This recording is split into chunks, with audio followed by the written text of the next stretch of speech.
Hi, everyone. Welcome back to Old Time Rock and Roll. I'm your host, David Terr, where I've been featuring my personal top 3,000 songs of the rock era from 1954 to 1999. Today I'm up to song number 2759, and that one is Live and Let Die by Guns N' Roses. This was released in 1991 on their album entitled Use Your Illusion 1. I guess they had a follow up album called Use Your Illusion 2. Um, here's a picture of the band Guns N' Roses. They were formed in Los Angeles in 1985, and they're still around today. So they've been a very successful hard rock band. Their original lineup, which I believe is shown here, included Axl Rose, he was the lead singer, as well as Slash, who was the lead guitarist, Izzy Stradlin, who was the rhythm guitarist, Duff McKagan on bass, and Steven Adler on drums. And they've had several other members since then. I'm not sure if these guys are still all with them. But anyway, I'll just go through their hits. So their first top 40 hit in 1987 was Welcome to the Jungle. That went to number 7. And that was followed up in 1988 by their only number 1 song, Sweet Child of Mine. And then later that year, Paradise City, which went to number 5. In 1989, they had Patience, which went to number 4, and Night Train, which went to number 93. And 1991, they had You Could Be Mine, which went to number 29. Don't Cry, which went to number 10. And the one I'm featuring today, Live and Let Die, which went to number 33. In 1993, they had November Rain, which went to number 3. Yesterdays, which went to number 72. In 1994, they had a couple covers. They had Since I Don't Have You, which went to number 69, as well as Sympathy for the Devil, which went to number 55. Finally, in 2008, they had a song called Chinese Democracy, which went to number 34.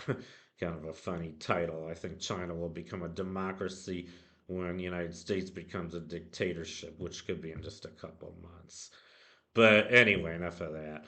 Anyway, those were their hits, and I think I just want to talk about the song "Live and Let Die." This was a cover as well, and the original version of "Live and Let Die" was performed by this band here, Paul McCartney and Wings. I think you'll recognize the guy on the far right in the background. That's Paul McCartney, of course, of the Beatles. He went on to form his own successful band once the Beatles broke up called Paul McCartney and Wings, and that was his wife Linda Eastman. I think she became Linda McCartney once they got married in 1969, and she was a member of their band Wings. And the other three are the other three members. I don't know them by name, but they were a very very successful band. I have several of their songs on my list coming up. I haven't featured any yet, but I will. So just be warned. I want to talk a little bit about, it was also the song Live and Let Die came from a James Bond movie of the same title, Live and Let Die. And it's not my favorite James Bond movie. It's okay. I mean, I think it was the first movie, if I'm not mistaken, I think it was the first James Bond movie starring Roger Moore. And I don't remember who his leading lady was. He had a lot of beautiful women in all of his movies. I like Sean Connery better than Roger Moore as James Bond. Roger Moore's probably my second favorite James Bond, but I think his movies were a little too campy for me. I mean, they're all campy, but I'd say Roger Moore was like twice as campy as Sean Connery. Sean Connery was a little bit more credible, I thought. Also a little bit smoother, naturally smoother with the ladies, I thought. Maybe that's just my opinion. I don't know. But, I wasn't, like I said, I wasn't crazy about the movie Live and Let Die. I thought it was pretty racist, actually. All the bad guys were African American in this one. And they were all in charge of a drug cartel in the South. So, I mean, I don't know if that's the reason I didn't like it. That was one reason. Also, I just didn't think it was as exciting as most of the other ones. In case you want to know, Goldfinger is my favorite James Bond movie of all time. It also had an excellent theme song. That one was by Shirley Bassey, and I believe they wanted to have Shirley Bassey originally record the theme to Live and Let Die. I think she also did the theme to Diamonds Are Forever and maybe one other one. I don't know. But I guess they needed the story I heard is that they needed Paul McCartney to write the theme song because they didn't have a theme song, and then Paul McCartney said, "Yeah, I'll write it for you if you guys let me sing it." And I think that's why they decided not to let Shirley Bassey do it. At least that's the story I heard.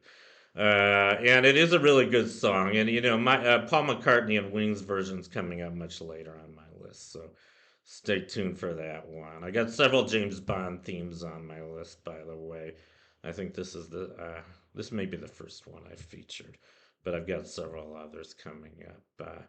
Anyway, I think that concludes my feature on "Live and Let Die" by Guns N' Roses. Thank you for watching. Keep it shaken and not stirred, and I'll see you guys next time. Bye.